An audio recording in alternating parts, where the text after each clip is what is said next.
Did you know that people who lack accountability either slow or fail altogether at healing their personal trauma? Did you also know that people who lack accountability are up to 2.5 times more likely to abandon their personal goals? And just as important, did you know that the absence of accountability has the potential to damage relationships at all levels of society? What's up? I'm BL Lewis, and this is Uncut and Unbothered, where no feelings were coddled in the making of this episode. Today's topic, it's accountability. This was inspired by a quote from an activist, poet, writer, performer, and educator whose work is centered on the intersections of race, gender, and sexuality. Her name is Denise Froman, and let me tell you, her work is incredible. So when you get a chance, check her out on Instagram, YouTube, and probably on everything else. Now, I'm going to get straight into it. Here is the quote that inspired the episode. In 2016, she tweeted, "Your wound is probably not your fault, but healing is your responsibility."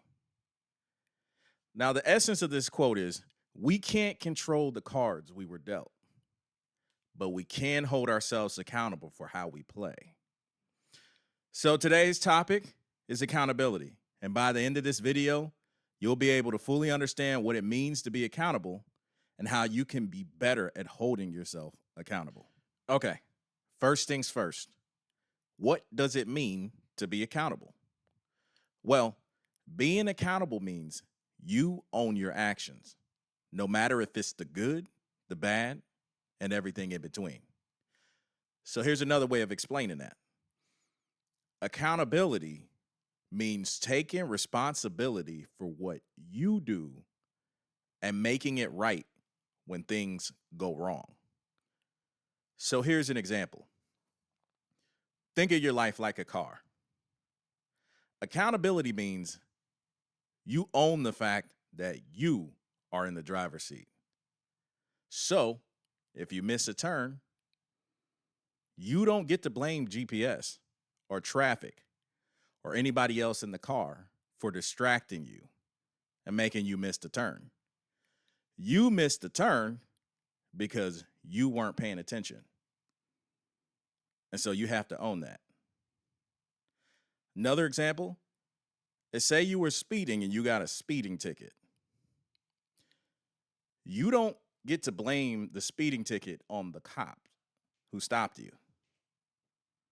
Instead, you have to own the fact that for whatever reason, you were speeding and you earned that ticket.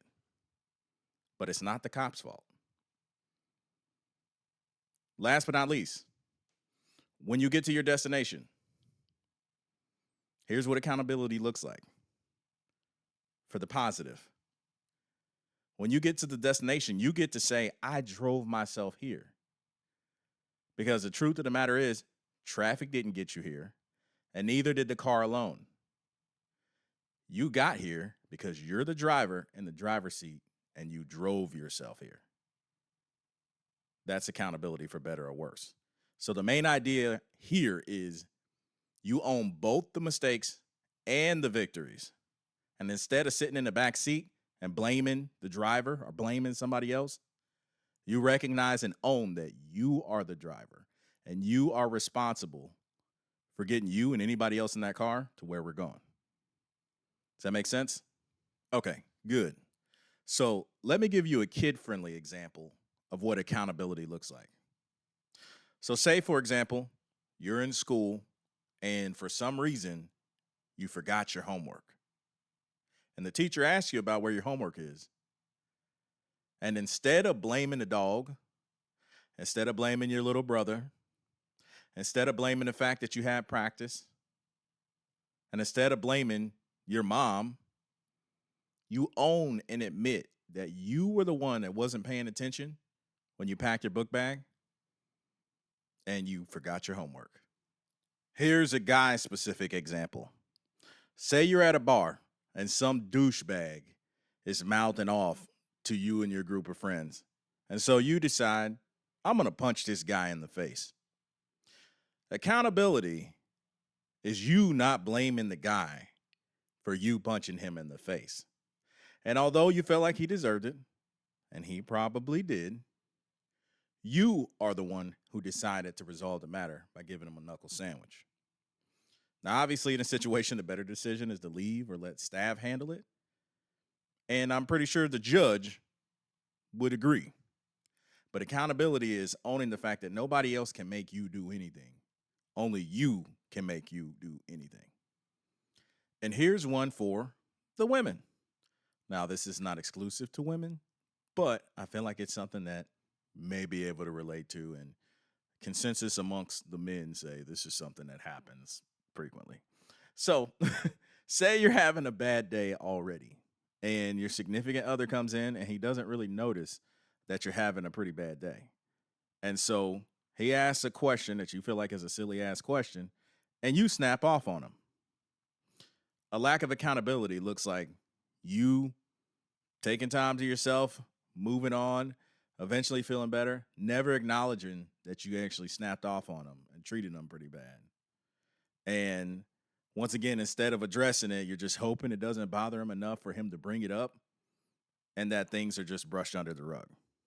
That's what a lack of accountability looks like. Now, accountability looks like you being the one to initiate the conversation, apologizing, and trying to make things right.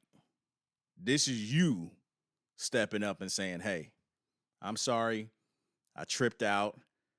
In the future, I'm going to make sure to, when I take time to myself, I'm going to reevaluate the situation and come up with a better way to handle it next time.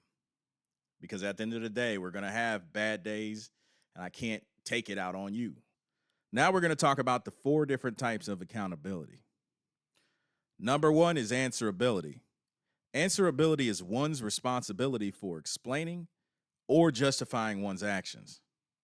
So, for example, this is you saying, hey, I didn't mean to hurt your feelings. I let my emotions get the best of me, and I misspoke and said some things that I regret saying and didn't mean.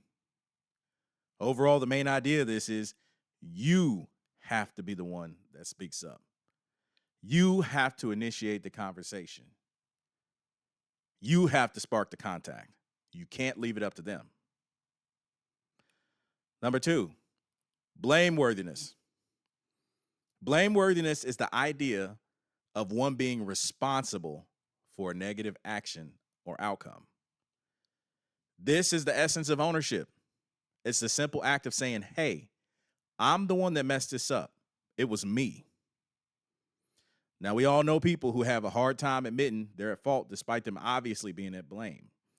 For example, I had a 60-something-year-old guy who worked for me do something on camera, then say it wasn't him when I reviewed the footage with him, despite it clearly being him. I'm talking about same hat, facial hair, clothing.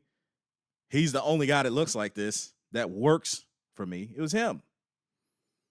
So him not being accountable turned this simple conversation, which would have been a slap on the wrist, to a write-up because he was unable to convince me that he was willing to change and be accountable for the situation.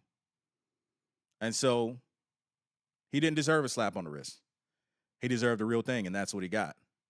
Because the truth of the matter is, in any given situation where you've done something wrong, not taking fault when you are the one that's at fault just makes you look untrustworthy and downright childish. Number 3, liability. Liability is the state of being responsible for something. It's basically the same as blameworthiness. It's basically you saying, hey, I'm the owner of this mistake. I'm the one who caused the damage. Look no further. It was me. Don't really have to explain that one much because it's just like the one before it. Number 4, attributability. Ooh, that's a banger. Attributability. This is the ability to identify the source or the cause of something. It's being able to bear the responsibility for something. This is just like liability and blameworthiness. It's basically not acting confused or letting the ego win by trying to place the blame on someone or something else, no matter how tempting it is. And trust me, it's tempting. The common factor for all 4 of these is responsibility. It's owning and accepting you are responsible for the action or the outcome and you speaking up for it, being vocal about it, and just overall being the one to step up and own the situation, for better or for worse. So here's the part you've all been waiting for. This is the part where I'll teach you how to become a more accountable person in everyday life, and it should help you in almost any given situation. These are the 7 keys to holding yourself accountable. Number 1 is to have radical self honesty. Long story short, stop lying to yourself. Stop blaming other people. Stop blaming the past. Stop blaming your mom. Stop blaming the things that have happened to you, whatever the case that may be. Stop babying yourself and stop enabling the destructive and self destructive behavior that's preventing you from moving forward in life. You're the one that's responsible. The life outcomes are on you. So at times, and I know it's going to be challenging, times you're going to have to be your own motivator. Nobody else is going to motivate you. You're going to be your own coach because nobody else is going to be your coach. You have to be your own enforcer because nobody else is going to be your enforcer. See the trend? And you may even have to be your own parent. Long story short, stop letting yourself slide and give yourself excuses. I once heard a quote, seen this on Facebook, and I thought it was the dopest thing ever. Excuses are nothing but tools you use to build a bridge that leads nowhere. I'm going to repeat that. Excuses are nothing but tools you use to build a bridge that leads nowhere. If you find yourself making a slew of costly decisions, please don't minimize it. Don't act like you made a little boo-boo when you made a pile of shit, okay? So that's the first one, radical self-honesty. Number 2, the second key to accountability is to have clear and measurable goals and then get to execute them. So you've got to be decisive about what you want to do and be committed to doing whatever you have to do to get it done. And sometimes that's a marathon, as Nipsey once said. It's a marathon. You may have to be committed to the long game. But once you've made that decision, you've got to commit. And no matter how long it takes, you get it done. And last but not least, you got to execute it, right? That's the getting it done part. Just make sure you put your ass to the fire and then get it done, no matter how much it sucks, no matter how inconvenient it is, no matter how much you want to do it. If I'm being honest right now, I'm sitting in a hot-ass garage, right? Having all kind of tech issues. But I'm going to get this episode done. And that just is what it is. Remember this, DCE, decide, commit, execute. Decide, commit, execute. That was number 2. Number 3, the third key to accountability is to monitor and review yourself. Basically, you got to pay attention to what you're doing while you're doing it. So be mindful no matter what you're doing. Ideally, this will prevent you from making careless mistakes that can negatively impact you or the people around you or the other people involved. And once you've done that, look back at what you've done. I call this checking your work to make sure you did what you were supposed to do the way that it was supposed to be done. Because this is your chance to catch mistakes. So when you're held accountable, you're not shivering in your boots. Instead, you're actually proud of what you did. Number 4, the fourth key to accountability is to have an accountability circle. What I'm saying is your friends group should be an accountability circle. That's it.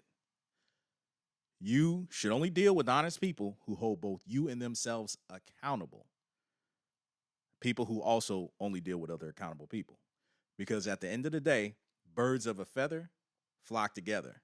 So if you're hanging out with people who habitually don't hold themselves accountable, you'll most likely follow suit, given the fact that we're all creatures of habit. So you find yourself in this group of people who don't hold themselves accountable, move yourself away from them and get in a group of accountability partners who will call each other out and give each other the real deal no matter how hard the truth is. Also, be wary of this. Stay away from people who prioritize your feelings over delivering the necessary hard truths. Emphasis on necessary. Because these people will watch you walk off a bridge and die just to avoid saying something that might hurt your feelings. That was number 4, have an accountability circle. Number 5, the 5th key to accountability is to own the consequences. Basically, you have to accept that you've messed up, and it's okay because mistakes happen. But the truth of the matter is, you don't get better by denying faults in situations when you're clearly at fault. And to get better, you actually have to do the opposite. You first have to accept that you've made a mistake. And once you've done that, try your best to salvage whatever lesson you can gain from the mistake and promise to never make that mistake again. And then simply press forward. That's what accountability looks like.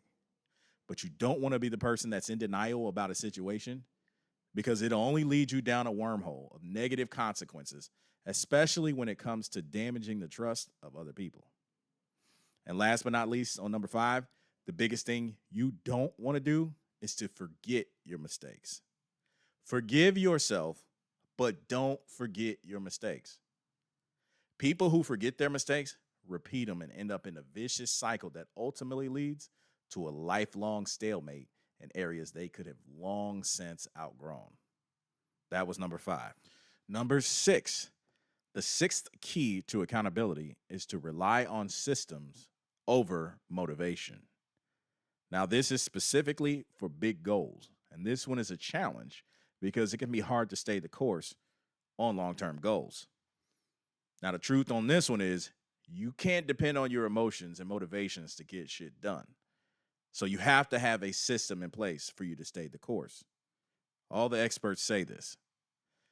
Essentially, in advance, you have to design the way in which you will operate and execute whatever goal you're looking to achieve so that when you're executing it, you're not getting lost in thought, which can totally slow down and annihilate your unsustainable motivation. Now, let me say that clearer and provide emphasis on that. Motivation is not sustainable. It's not a sustainable energy source, and it's not reliable for getting shit done. The last thing you want is to not deliver on a project because you lost motivation, which is just a weak-ass excuse. So, for example, I created a system at work that allows me to accomplish everything I need to accomplish in any given week without needing to even think about it. I know, for example, and I'm going to not tell everything in order because I don't want to disclose exactly what I do, right? But I know on one day, I do payroll and 3 days worth of hours billing, right? The next day, I do all the invoices for our spending. At this time of the day, on any given day, is when I conduct interviews. Yada, yada, yada, right? This is a system I've used for going on the past 2 years. And long story short, this system is reliable.